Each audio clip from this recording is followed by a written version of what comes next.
Welcome back to my YouTube channel. Upload na naman tayo guys sa ating pag-video ngayon dahil nakarating tayo ng matiwasay dito sa ating pag-deliveran dito sa Camis, Aba. Kaya guys, at dito kararating lang natin sa awan ng Diyos, nakarating tayo na maayos. Shoutout nga pala kay maraming magpapashoutout kayo guys na ating mga followers at mga viewers. Kaya yung iba na hindi natin may shoutout, pasensya na kung hindi kayo ma-shoutout ngayon kasi minsan napakarami ninyo. Shoutout pala kay Inno Persia Fontiveros at kay Kajin Fontiveros, kay Pinang Fontiveros at kay Auntie Maria Fontiveros at Auntie Maria Fontiveros Lagi at kay Uncle Lawin Lagi. At shoutout din kay Uncle Cirilo Fontiveros, kay ito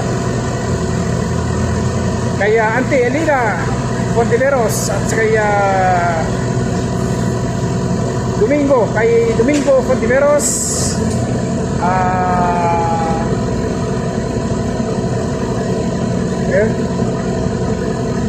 Johnny Fontiveros, Romy Fontiveros at sa lahat ng mga family Fontiveros dyan sa Barangay San Isidro, Santa Maria, Isabela. At shoutout din kay Auntie Ceci Binag Kabawatan at ang kanyang mga anak na sila Junjun Binag Kabawatan at lalo na kay Alex Binag Kabawatan, watching from Barangay Kalapagi, Santa Maria, Isabela. At kay shoutout din kay John,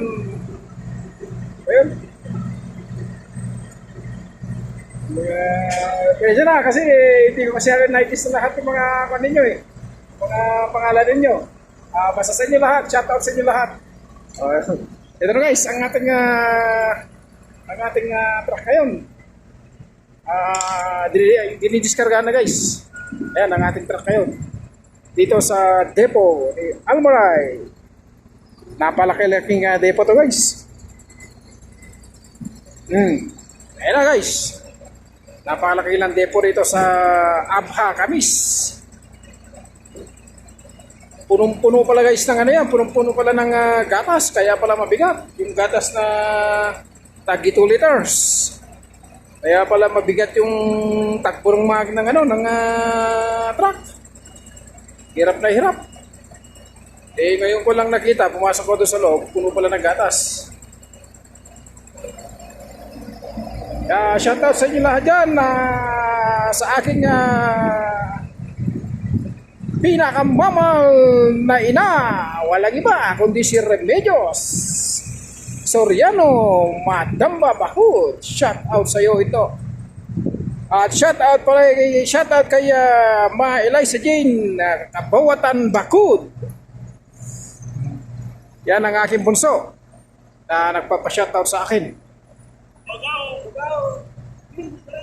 Guys, yung mga truck ng Almaray na pan-deliver ng sa mga tindahan yan, napakarami yan guys, at dami pa ito sa likod. Ngayon, ayan, kinakargahan na. Okay, para bukas ng madaling araw o ngayong gabi, meron din sila ngayon na tatagpo ngayon, mga mag-deliver ng door to door.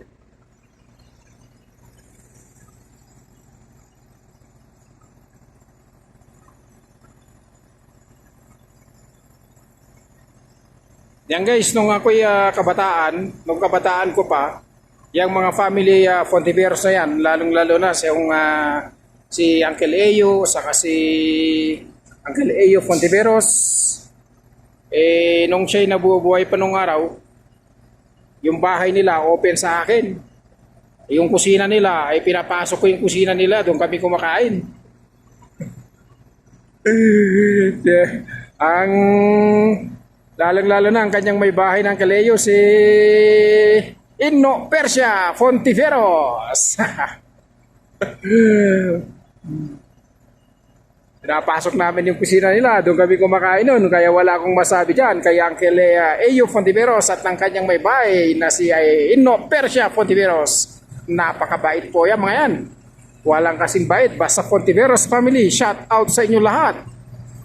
Lalong-lalo na kay JJ Tine Fontiveros, Serrano Fontiveros, watching from UK, United Kingdom, London. Shout out sa iyo, sister.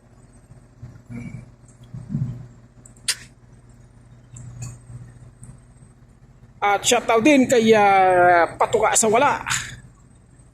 Patuka sa Wala. Shout out sa iyo at ng inyong girlfriend na si Chucky Liu. Watching from Tumawini, Isabela. Guys, awa ng Diyos guys, nakarating tayo ng maayos dito sa ating pagdideliveran. Dito sa Abha Kamis, Kingdom of Saudi Arabia. Tama yan guys, yung ano niyan, yung harap nitong depo, puntok yan eh. Tapos yun na MWC, yung National Water Company, yung nasa itaas eh. Puntok dito sa Abha na to.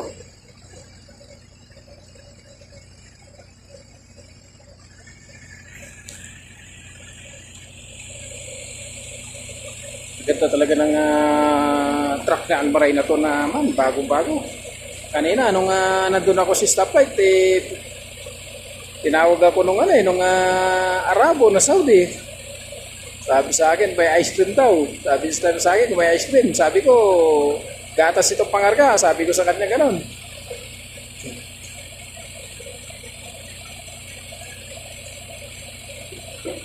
Kaya yung mga Arabo guys, kaya ang lalaking tao mga yan, gawa ng kain lang sila ng kain kung saan ang masarap na pagkain ng mga tindahan dito sa mga nandun sila lahat, nakapila.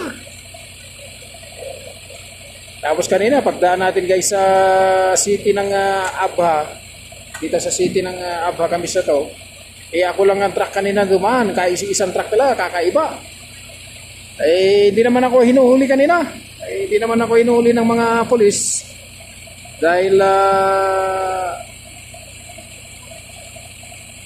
kala ko may truck ban pa. Yung pala, wala na. Walang truck ban pala. Pero litik, taig pa yung EDSA na napakarami ng sasakyan at ng napakalapad ng daan. 5 lane.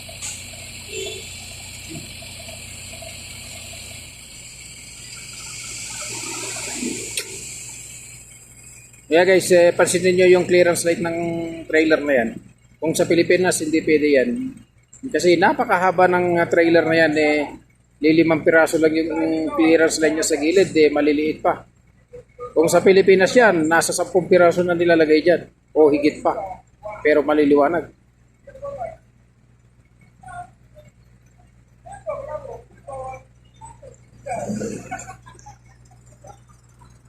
Sa mga gustong magpa-shoutout guys, mag-message lang kayo sa akin o kaya mag-comment lang kayo. Isa-shoutout ko kayo. Sa mga minamahal kong mga viewers at mga subscriber na mga sumusuporta sa akin, na wala kayong sawang panonood sa aking mga upload na video, naway supportahan nyo ako na si Kuya Agustin Adventure. Inyong pong bisitahin ng aking YouTube channel na si Kuya Agustin Adventure. Maraming salamat guys sa inyong mga suporta.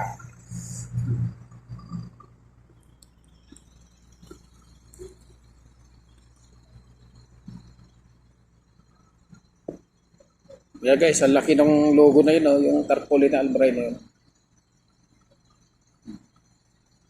Yung billboard pala. Ulit. Kaya guys, pansinin yung sa amin kasi, pagka pumapasok kami ng ganitong pag-deliver na ganito, naka-uniform kami. Kasi, naka-uniform kami na ganito, na makikita nila na kami ay taga-form. Naka-whole overhaul na ganito. na makita nila na kami ay taga. Pero yung iba kasi, yung iba na mga driver nila, hindi sila nag-uniform pero naka-safety vest lang sila. Yan ang panalatanda nila. Yan guys, yung mga truck na yan, yan ang bubiyahe ng tindahan na door to door. Yan mga pan-deliver nila. Pero kami naman, mga ganitong trailer, dito lang kami sa mga depo, ang baksakan. Pero sila na yung mga magdi-distribute. Yan na, sila na magdi-deliver. Pero may mga fighter rin yung mga yan guys. Meron silang porsyento sa mga dinideliver nila na gatas, juice, tinapay, ganyan. Kung halimbawa, ang naikarkila sa iyo, pang gatas ka lang. Kung pan-juice ka rin. Pang tinapay, pang palaman, ganun. Tapos may manok lang, ganun. May ano din sila, may rota-rota din yan. Kung matapos mo yung rota mo, yun na, uwi ka na, ganun yun. May rota-rota yung mga biyahe ng mga yan. Pero marami mga yan guys. Marami yan. Yung mga truck na yan.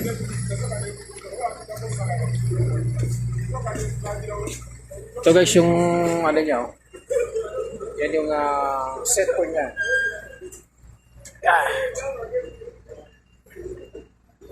Ang set point niya plus 3. Opo, maninag nyo. Yan. Plus 3 ang set point niya. Tapos ito yung temperature niya. Pag ganyan set ang set point niya 3 plus 3, ibig sabihin yan, ang pangarga niyan, yung nasa loob, gatas, juice, yan, ang mga nasa loob niyan. Pero pag ganyan pag ito naman plus 22, ang set point niya, ang nasa loob niyan, tinapay. Yan. Ito naman yung temperature niya, yung lamig dun sa loob, 3.6. Pag yan umabot ng 7 pataas, ang ibig sabihin yan, may sira itong generator, itong refrigerator niya na makina, may sira yan. Mag-a-alarm ngayon yan. Yun. Kaya ngayon, pag nagkaroon ng alarm yan, ito yun, yung puti ko na yun. Pag yun pumula-pula, umikislap-slap na ganun, na pula, alarm, i-report mo agad sa opisina. Sa opisina ng logistic transport doon sa Riyadh. Ganun na yun guys.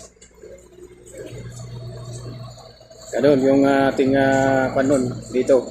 Pero bago ka naman guys na halimbawa bago ka naman na bibiyahin yan, pabiyahin nitong logistic transport niya na ano ka naman nila, orientation muna. Orientation tapos training.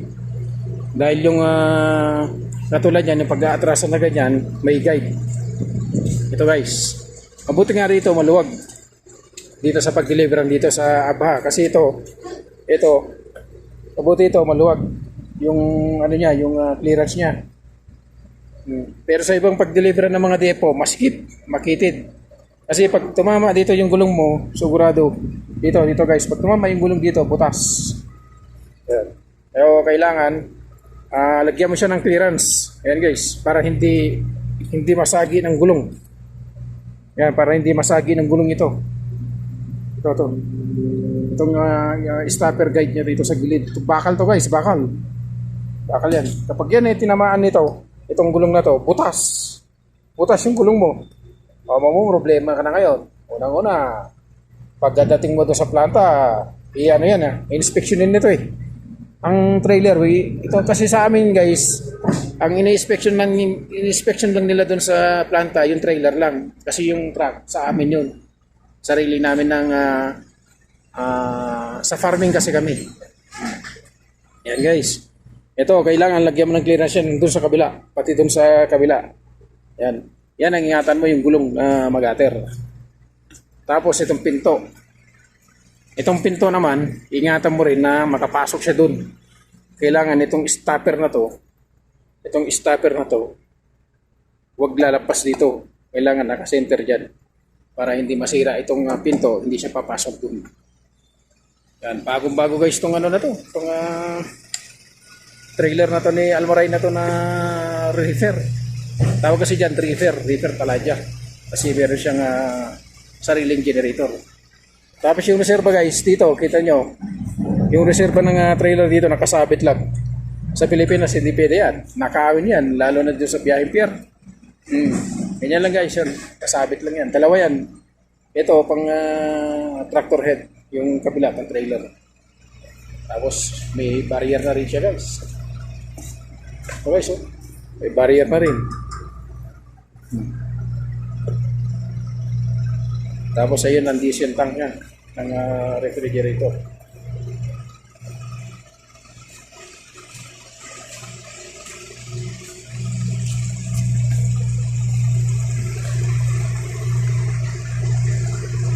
Yan guys, naka-automatic yan. Ngayon, pag yan tumaas yung temperature niyan, pusa andar yung makina na yan. Pusa andar yan, yung makina na yan. Okay. Nag-automatic yan, o yan, 3.9. Hanggang 5. Andar niyan. Pusa andar yan. Dito kasi guys,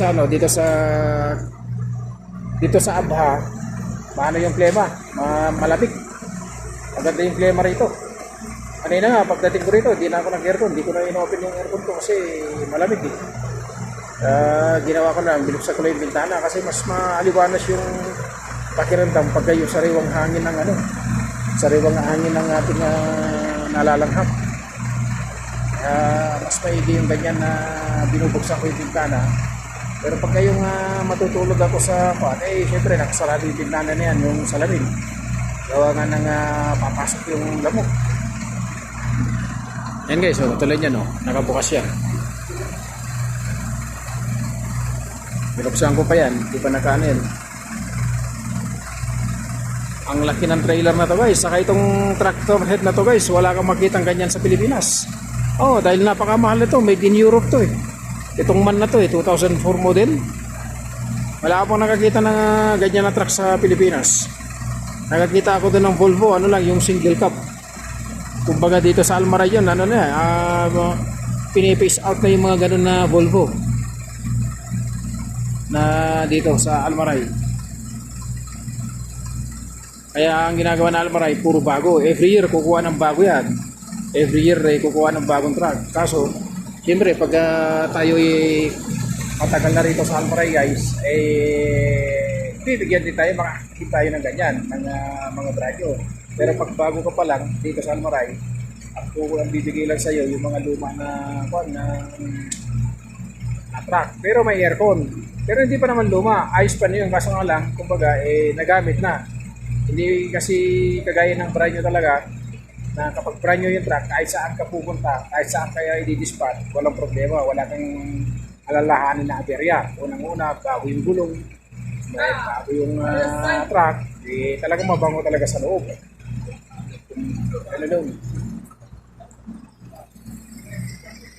Yan guys, yung mga yung mga driver niyan ng mga salesman, mga salesman.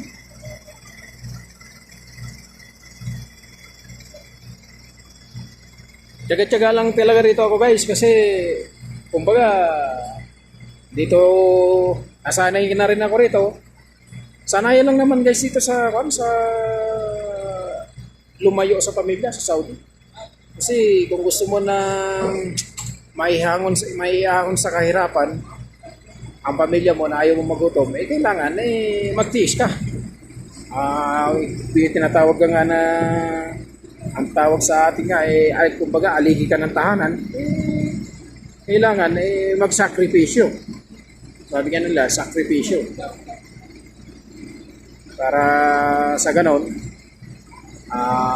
hindi magutom ang pamilya.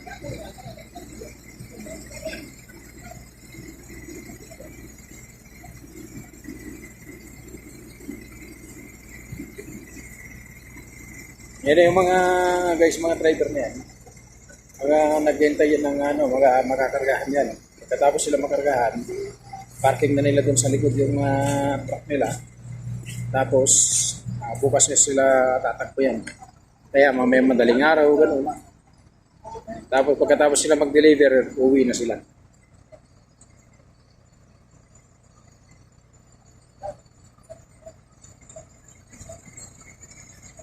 So guys, maraming salamat sa inyong panonood sa aking upload na video. Mag-ingat po tayo palagi sa lahat ng ating gagawin, ano man ating gagawin sa araw-araw na nasa mabuti kayong kalagayan sa panonood sa aking upload na video. Maraming salamat. God bless you.